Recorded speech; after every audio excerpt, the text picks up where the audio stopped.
എന്ത് മാറ്റം വന്നു എന്ന് ഒരു പ്രദേശത്തെ വിലയിരുത്തുന്നത് ആ പ്രദേശത്ത് വന്നിട്ടുള്ള വികസന പ്രവർത്തനങ്ങളാണ്. ഇപ്പോൾ ഞാൻ നിൽക്കുന്നത് ആലുമൂട് വാർഡിൽ വന്നിട്ടുള്ള ഒരു ശാന്തി കവാടമാണ്. ഏറെക്കാലം കാട് പിടിച്ച് കിടന്നൊരു പ്രദേശം. പലരും ഇവിടെ സംസ്കാര ചടങ്ങുകൾക്ക് വരാറുണ്ടായിരുന്നെങ്കിലും അതിനു വേണ്ട യാതൊരു അടിസ്ഥാന സൗകര്യവും ഉണ്ടായിട്ടില്ല. കഴിഞ്ഞ 2 വർഷം മുന്നെയാണ് ജില്ലാ പഞ്ചായത്തിന്റെ നേതൃത്വത്തിലും ആലുമൂട് വാർഡിൽ യാഥാർത്ഥ്യമായ ശാന്തി കവാടത്തിൽ ഞാനിപ്പോൾ ഉള്ളത്. അതിൻ്റെ ദൃശ്യങ്ങൾ നിങ്ങൾ കാണണം. ഇന്നത്തെ കാലഘട്ടത്തിൽ ഒരു സംസ്കാര ചടങ്ങ് ഏത് രീതിയിലാണോ നടത്തേണ്ടത് അത് കാലത്തിനനുസരിച്ച് നടപ്പാക്കാൻ പറ്റുന്ന കൃത്യമായിട്ടുള്ളൊരു വികസന പ്രവർത്തനത്തിൻ്റെ അടയാളപ്പെടുത്തലായിട്ടാണ് അതിനെ കാണാൻ കഴിയുന്നത്. അപ്പോൾ അതിൻ്റെ കാഴ്ചകൾ കണ്ടിട്ട് എങ്ങനെയാണ് അതിൻ്റെ പ്രവർത്തനമെന്നും ഇവിടുത്തെ ജീവനക്കാരുടെ തന്നെ പ്രതികരണം കൂടി നിങ്ങൾ കേൾക്കുമ്പോൾ ചില മാറ്റങ്ങളെയൊക്കെ മനഃപൂർവ്വം കണ്ണടയ്ക്കുന്നവർക്ക് മുന്നിലേക്കുള്ള ചില യാഥാർത്ഥ്യങ്ങളുടെ തുറന്നുകാട്ടലായിരിക്കും ആ ദൃശ്യങ്ങളെന്ന് പറയാതിരിക്കാൻ നിവർത്തിയില്ല. അപ്പോൾ ആ ദൃശ്യങ്ങളിലേക്ക്.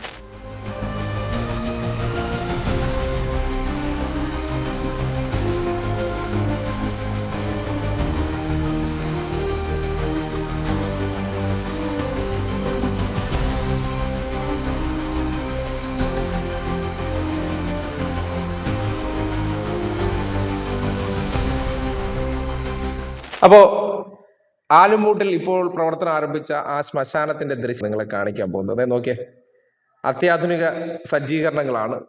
ഗ്യാസിൽ പ്രവർത്തിക്കുന്ന പുതിയ ഈ മൃതദേഹങ്ങൾ സംസ്കരിക്കാൻ വേണ്ടിയുള്ള സംവിധാനമാണ് നിങ്ങൾ കാണുന്നത്. ഇതിവിടെ പ്രവർത്തിപ്പിക്കുന്ന 2 ജീവനക്കാർ കൂടി നമ്മളോടൊപ്പം ഉണ്ട്. അതിൽ പ്രധാനിയായിട്ടുള്ള ശ്രീ മുരളിയാണ്. ചേട്ടാ, എങ്ങനെയാണ് ഈ ഇതിൻ്റെയൊക്കെ പ്രവർത്തനം?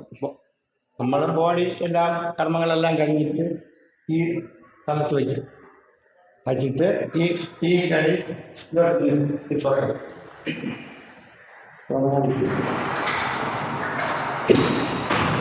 തുറന്ന് വച്ചിട്ട് ഈ വണ്ടി അങ്ങോട്ട് വരുമ്പോൾ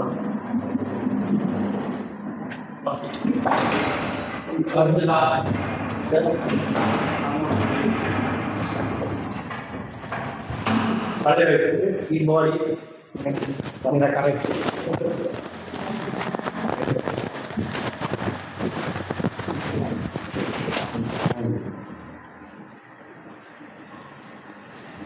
അതിനകത്ത് വരും. അപ്പൊ ആ ബോഡി അതിനകത്ത് സീറ്റിംഗ് ആവും. എന്നിട്ട് ഈ ബീഡിൽ ഇങ്ങനെ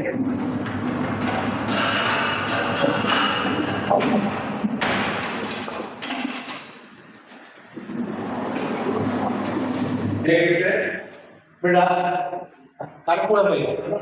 ഈ 2 സ്ഥലം കർപ്പൂരം വെച്ചിട്ട് കത്തിച്ചിട്ട് വീട്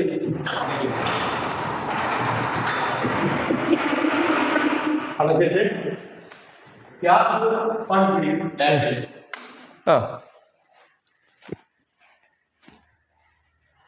ഗ്യാസ്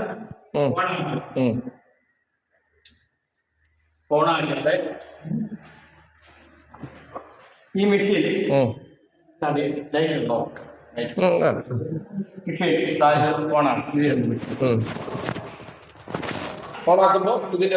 ഇതിന്റെ പ്രവർത്തനം ഇത് കത്തും. അപ്പൊ ഇതാണ് ഇതിന്റെ പ്രവർത്തനമാണ്. ഇനി ഒരു കാര്യം കൂടി നിങ്ങൾ അറിയണം. എങ്ങനെയായിരുന്നു ഈ ഒരു സംവിധാനം വരുന്നതിന് തൊട്ട് മുന്നോടിയായിട്ട് ഈ ശ്മശാനത്തിന്റെ അവസ്ഥയെന്ന് കൂടി മുരളിച്ചേട്ടൻ നിങ്ങൾക്ക് പറഞ്ഞു തരും. അപ്പോൾ അതുകൂടി കേൾക്കണം. ഒരു കുഴിയെടുത്ത് അതിനകത്ത് വിറകും തൊണ്ടും അടിക്കുകയാണ് സംസ്കരിച്ചുകൊണ്ടിരുന്നത്. ആ സമയത്ത് എങ്ങനെയായിരുന്നു ഈ പ്രദേശം കിടന്നത്? ഈ പ്രദേശം കിടന്നത് കാട് പിടിച്ചാണ് കിടന്നത്. കാട് പിടിച്ച് ഇഴജന്തുക്കളും ഉണ്ടായിരുന്നു. ഇഴജന്തുക്കളുടെ കോട്ടയായിരുന്നു ഇവിടെ. ഇപ്പോ ഈ പഞ്ചായത്ത് വന്നിട്ടാണ് ഇങ്ങനെ ഒരു വലിയ മാറ്റം ഉണ്ടായത്. ഈ പഞ്ചായത്ത് വന്നിട്ടാണ് ഇത്രയും ഒരു മാറ്റം ഉണ്ടായത്. ഈ കാര്യങ്ങളും എല്ലാം ചെയ്തു തന്നു. അതില് ഈ മാലിന്യമ്പാറ വാർഡ് മെമ്പറിന്റെ അത്താണ്ട പരിശ്രമമാണ് ഇത് കൊണ്ടുവന്നത്. അപ്പോൾ ഇതൊക്കെയാണ് മാറ്റം. നിങ്ങൾ കേട്ടു.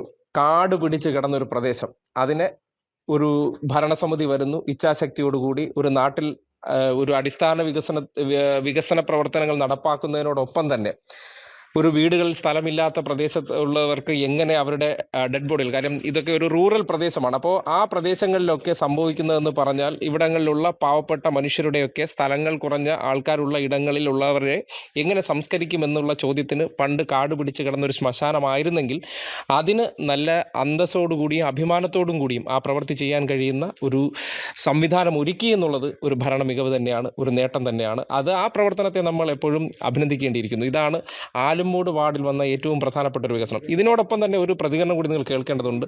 പഴയ ശ്മശാനം ഉണ്ടായിരുന്ന സന്ദർഭത്തിൽ എങ്ങനെയായിരുന്നു ഈ പ്രദേശവാസികൾ, കാര്യം ഇത് കത്തിക്കുമ്പോഴത്തേക്കും പുകയുണ്ടാകും, സ്മെല്ലുണ്ടാകും, അതൊക്കെ എങ്ങനെയാണ് ഈ നാട്ടിലുള്ളവരെ ബാധിച്ചിരുന്നതെന്ന് കൂടിയുള്ള ഒരു പ്രതികരണം കേൾക്കാം. എങ്ങനെയായിരുന്നു കിച്ചു ഇവിടുത്തെ ഒരു സമയത്ത് ഈ പഴയ ശ്മശാനം ഉണ്ടായിരുന്ന അവസ്ഥ? ഞാനിവിടെ താമസിക്കാൻ തുടങ്ങിയിട്ട് 6 വർഷമായി. ഈ 6 വർഷത്തിൽ ശരിക്കും പറഞ്ഞാൽ ഇവിടെ ബോഡി കൊണ്ട് കത്തിക്കുമ്പോൾ നമുക്ക് വീട്ടിൽ ആഹാരം കഴിക്കാൻ പോലും ബുദ്ധിമുട്ടായിരുന്നു. കാരണം വെച്ചാൽ ഈ സ്മെല്ല് ഏകദേശം ഒരു 4-5 മണിക്കൂർ ഇവിടെ തന്നെ ഉണ്ടാവും. ഡോറ് തുറക്കാൻ പറ്റൂല, ജനൽ തുറക്കാൻ പറ്റൂല. കാര്യം അത്രയ്ക്കും ഒരുപാട് ബുദ്ധിമുട്ടുണ്ടായിരുന്നു. അതുപോലെ മാത്രമല്ല ഇഴജന്തുക്കൾ നിറയെ വീട്ടിലോട്ടൊക്കെ കയറി വന്നിട്ടുണ്ട്. ഞാൻ താമസിക്കുന്ന തൊട്ടപ്പുറത്ത് ആ വീട്ടിലാണ് ഞാൻ താമസിക്കുന്നത്. അപ്പോൾ അവിടെ ഇത്രയും അടുത്ത് കിടന്നിട്ട് കൂടിയും ഇതിന് മുമ്പ് ഒരു മാറ്റം വന്നിട്ടില്ല. മാലിക്കും ഇപ്പോഴത്തെ പഞ്ചായത്ത് ഭരണസമിതി എല്ലാം കൂടെ ചേർന്നിട്ടാണ് പുതുതായിട്ട് ഈ സംഭവം ഇവിടെ കൊണ്ടുവന്ന് ഇപ്പം ഒരു ദിവസം 2-3 ബോഡി വന്നാൽ പോലും നമുക്കത് ബുദ്ധിമുട്ടായിട്ട് ഫീൽ ചെയ്യുന്നില്ല. പിന്നെ അതെല്ലാം ഈ മാലിക് എന്ന് പറഞ്ഞ വ്യക്തിയുടെ ഒരാളെ കഴിവുകൊണ്ടാണ് ഇവിടെ ഇങ്ങനെയൊക്കെ മാറ്റം വന്നതെന്ന് പൂർണ്ണമായിട്ടും പറയണേ. അപ്പോൾ കേട്ടല്ലോ പ്രദേശവാസികൾക്ക് അല്ലെങ്കിൽ അത് പ്രവർത്തിപ്പിക്കുന്നവർക്കൊക്കെ പറയാനുണ്ടായിരുന്ന കാര്യങ്ങൾ. അപ്പോൾ മാറ്റങ്ങളില്ല എന്നല്ല, മാറ്റങ്ങളൊക്കെ വരുത്തിയിട്ടുണ്ട്.